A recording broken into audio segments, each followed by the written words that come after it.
dad kan ayaa isku sheegay inay muslimiin nabi maxamed sallallahu alayhi wasallam wuxuu yiri waxa imaadona waqtigaas qof kasta siraa diintan hay mise diinta qabo mise diintan faafi oo la noqon doona dab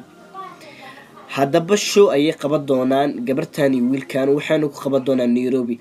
qof kasto xumaanta gacmiis ku raasado xumaanta soo hela waxa u daliil ahaan ahlu naarka ilaahay markuu naarta ku simo waxay dhihi doonaan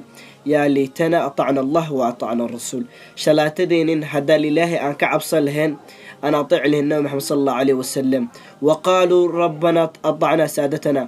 رب يوم حرعنا الضد ما لنا مدين حتى صلاة الدكتور قيام مركل آدم النبي آدم أيال ولي هاي أرض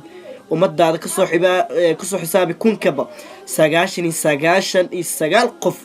هل كم إذا أنا جنة قلي دون أنت كلنا النار أي قلي دونا كورن حالة داس هدوك خبصة لين النبي محمد صلى الله عليه وسلم ودي سرع